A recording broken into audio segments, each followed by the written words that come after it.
Hello बच्चों, welcome back to my channel mission IIT JEE. जैसा कि आप जानते हैं कि हम सर्कल के एडवांस लेवल के पीवाईक्यूज कर रहे थे, उसी सीक्वेंस में आज हम सर्कल का एक और एडवांस लेवल का नया क्वेश्चन करने वाले हैं। ये है क्वेश्चन हमारा जेईई एडवांस का 2021 का।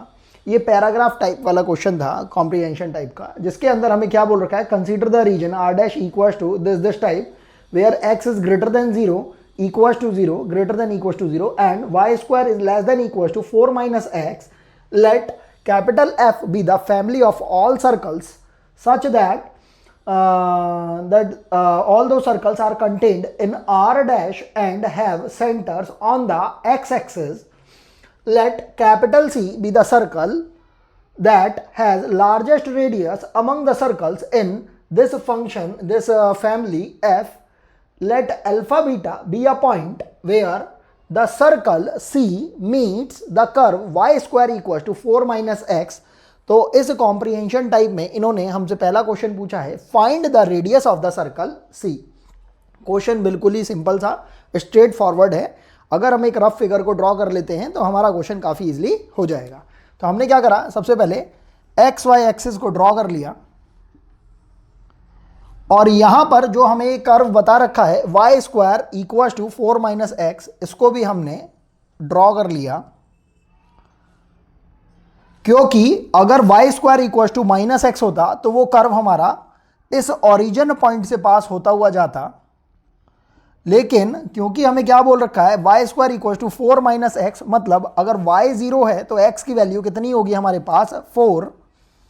तो ये जो वर्टेक्स है हमारे पास, इसकी वैल्यू हो जाएगी 4,0। तो अब यहां पर हमसे बोल रखा है कि जो सर्कल हमें बनाना है वो इस रीजन आर डैश के अंदर बनाना है। वो रीजन कहां से आ रहा है हमारे पास, एक तो x greater than equal to 0 वाला रीजन है, मतलब इससे आगे आगे जाते जाना है, और Y square is less than equal to 4 minus X, मतलब ये वाला जो रीजन है हमारे पास, इस रीजन के अंदर अंदर हमें ये फैमिली ऑफ सर्कल्स लेना है। और उस फैमिली ऑफ सर्कल के अंदर हमें जो सर्कल लेना है कैपिटल सी, वो इस तरीके से लेना है कि उसका जो सेंटर है वो तो एक्स एक्सिस पर रहेगा, और उसके अलावा हमसे क्या बोल रखा है, वो लार्जेस्ट रेडियस का सर्कल होना चाहिए। इस तरीके से होना चाहिए कि वो इस कर्व को किसी एक पॉइंट अल्फा बीटा पर टच कर रहा होगा। अब इन्होंने थोड़ा सा क्वेश्चन को इस तरीके से दिया है कि बच्चा शायद कंफ्यूज हो जाए कि ये एक पॉइंट पर कैसे टच करेगा। हमें ये समझ में आता है कि जो सर्कल बनने वाला होगा लार्जेस्ट रेडियस का या स्मॉल रेडियस का या कैसे भी रेडियस का, वो इस पर्टिकुलर रीजन में बनेगा। क्योंकि अगर इस रीजन के आप बाहर निकालेंगे सर्कल को, तो पहली बात तो ये कि उसका जो रेडियस होगा लार्जेस्ट रेडियस टाइप से अगर हम सोच के बनाएंगे तो वो इनफाइनाइट हो जाएगा। दूसरा, बाउंडेड एरिया जो है हमारे पास इसी टाइप के रीजन के अंदर आएगा, और जो हमारा लार्जेस्ट सर्कल होगा वो रफली कुछ इस टाइप से बनेगा। तो ये इस पैराबोला को दो जगह पर टच कर रहा होगा। लेकिन इन्होंने इस क्वेश्चन के अंदर केवल एक ही पॉइंट की बात करी है, अल्फा एंड बीटा। तो लेट से अगर ये पॉइंट अल्फा बीटा है, लेट से ये कोई पॉइंट पी मान लिया अभी के लिए हमने, अल्फा बीटा, तो ये बिल्कुल इसके सिमेट्रिकली यहां पर आ जाएगा दूसरा पॉइंट क्यू। ये कितना हो जाएगा हमारे लिए, अल्फा एंड माइनस बीटा, क्योंकि एक्स एक्सिस के नीचे वाला ये पॉइंट है, तो ये हमारा माइनस वाई एक्सिस को रिप्रेजेंट कर रहा होगा। अब यहां पर ये समझने वाली बात है कि इन्होंने क्वेश्चन में ही ये बता रखा है कि ये जो सर्कल है हमारे पास, उसका जो सेंटर है वो एक्स एक्सिस पर अवेलेबल है। अगर एक्स एक्सिस पर अवेलेबल होगा तो इसका सेंटर कुछ a,0 टाइप का होगा। सर्कल को अगर हम देखते हैं तो by geometry, by figure, by common sense हम देख पा रहे हैं कि इसकी रेडियस a है और इसका सेंटर पॉइंट भी कितना आ रहा होगा, a,0। किस कंडीशन में, जब ये सर्कल इस पैराबोला को टच कर रहा होगा। हमसे ये नहीं बोला गया है कि ये जो सर्कल है इस पैराबोला को इंटरसेक्ट करे।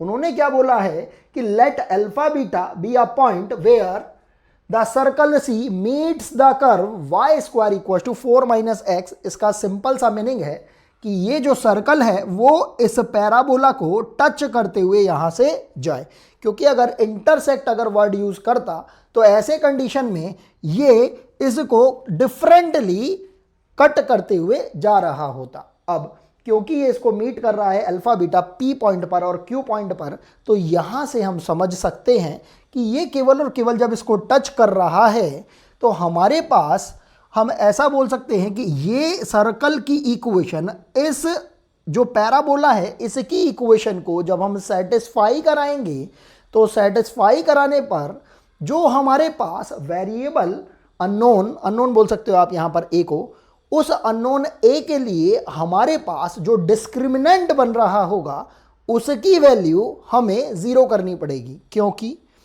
ये यहां पर केवल और केवल टच कर रहा है। टच करने की वजह से ये इसको सेम वैल्यू देगा। क्योंकि हम x के अंदर ये वैल्यू निकाल रहे हैं, हम देखते हैं सबसे पहले सर्कल की इक्वेशन, वो सर्कल की इक्वेशन हमारे पास हो जाएगी x minus A whole square plus Y minus 0 whole square equals to R square बोले तो ए स्क्वायर। यहां से आपके पास ये इक्वेशन हो जाएगी x minus A whole square plus Y square equals to A square.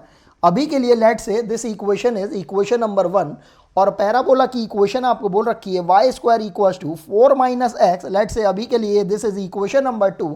तो अगर हम इन दोनों ही इक्वेशंस को अगर सॉल्व कर देते हैं और वाई स्क्वायर यहाँ से ये वैल्यू उठा के हम इसमें पुट कर देते हैं, तो ये हो जाएगा हमारे पास x minus A whole square plus 4 minus X equals to A square. थोड़ा सा इसे सिंप्लीफाई कर लेते हैं, हो जाएगा X square plus A square minus 2ax plus 4 minus X equals to A square. इसमें देख लेते हैं, ये ए स्क्वायर से ए स्क्वायर वाली टर्म कैंसिल आउट हो जाएगी। हमारे पास बच रहा है X square plus X times of minus 2a minus 1, जिसके अंदर से अगर आप माइनस को कॉमन ले लेंगे तो ये हो जाएगा आपके पास x square minus x times of 2a plus 1 plus 4 equals to 0।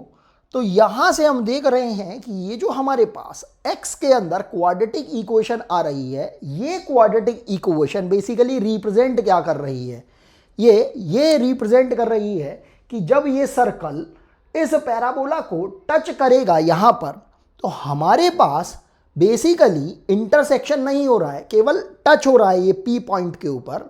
तो यहाँ से जो हमारे पास x को सॉल्व करके जो वैल्यू आने वाली है वो इस P पॉइंट और Q पॉइंट के x कोऑर्डिनेट को देगी। यहाँ से हम इतना भी समझ पा रहे हैं कि अगर हम इस इक्वेशन को देखते हैं और इन कंडीशंस को देखते हैं, तो यहाँ पर इंटरसेक्शन जब हुआ ही नहीं है तो हम डायरेक्टली बोल सकते हैं कि जो डिस्क्रिमिनेंट होगा इस इक्वेशन का वो इक्वल्स टू 0 आना चाहिए। वो 0 इसलिए आ रहा है क्योंकि कोई इंटरसेक्शन नहीं हुआ है, केवल टच कर रही है हमारी सर्कल की इक्वेशन इस पैराबोला को। जैसे ही बात समझ में आती है तो हमने डिस्क्रिमिनेंट को 0 कर दिया, तो डिस्क्रिमिनेंट जैसे ही 0 हुआ हमारे पास हो जाएगा B square minus 4ac equals to 0। इसको अगर आप थोड़ा सा और सॉल्व कर देंगे ये हो जाएगा, देखिए ये ए square minus b square type की फॉर्म दिख रही है, जिसको कि आप बोल सकते हो a plus B into A minus B equals to 0। यहाँ से अगर हम देखेंगे ये हो जाएगा आपके पास 2a प्लस 5 और यहाँ से हो जाएगा 2a माइनस 3 इक्वल्स टू 0। इसको और थोड़ा सॉल्व करेंगे तो आ जाएगा आपके पास a equals to minus 5/2 and 3/2। तो क्योंकि हमें पता है कि जो कंडीशन हमें दे रखी थी x greater than equals to 0 दे रखी थी, तो ऑब्वियसली सर्कल हमारा पॉजिटिव x एक्सिस के डायरेक्शन में बन रहा था। तो यहां से ये हमारी a की वैल्यू नेगेटिव तो नहीं आने वाली है, तो हम इस वैल्यू को डिस्कार्ड कर देते हैं। हमारे पास एक्सेप्टेबल वैल्यू कितनी आ जाएगी 3/2। अब अगर हम अपने फर्स्ट पार्ट को देखते हैं तो क्वेश्चन में क्या पूछ रखा है, find the radius of the circle. तो हमारे जो सर्कल की रेडियस आ जाएगी वो कितनी आ गई a इक्वल्स टू 3/2। और क्योंकि ये इंटीजर टाइप का ये क्वेश्चन था तो इसके अंदर हमें वैल्यू फ्रैक्शन में ना बताकर डेसिमल के अंदर बतानी पड़ेगी। तो ये कितनी वैल्यू हो जाएगी हमारे पास 1.5 यूनिट्स, और यही हमारा रिक्वायर्ड आंसर हो जाएगा।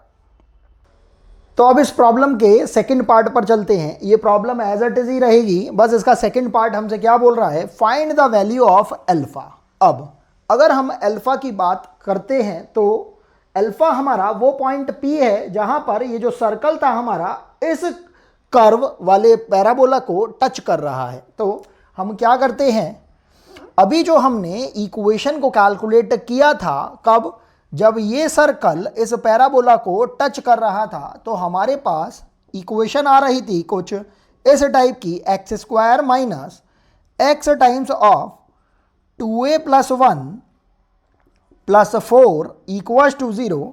तो यहाँ से अगर हम a की वैल्यू जो अभी हमने कैलकुलेट करी थी, a की वैल्यू आई थी हमारे पास 3/2, उसको अगर हम पुट कर देते हैं, क्योंकि -5/2 भी हमारी एक वैल्यू आई थी जो कि इनवैलिड थी, नॉट एक्सेप्टेबल थी, वो वैल्यू अगर हम इसमें पुट कर देते हैं तो हमारी इक्वेशन बन रही है x² minus x times of 2 × 3/2 + 1 + 4 = 0। और यहाँ से इक्वेशन हो जाएगी x² माइनस 4x + 4 = 0। और यहाँ से अगर हम ध्यान से देखें तो इसको हम बोल सकते हैं x - 2 का होल स्क्वायर = 0। तो हम बोल सकते हैं इस पर्टिकुलर क्वाड्रेटिक की हमारे पास जो वैल्यूज़ आ रही हैं वो 2,2, मतलब कॉमन रूट, मतलब सेम रूट हमारे पास आ रहा है 2।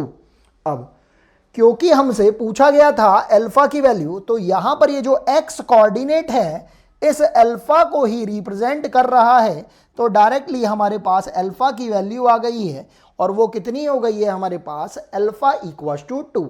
और यही हमारा रिक्वायर्ड आंसर हो जाएगा।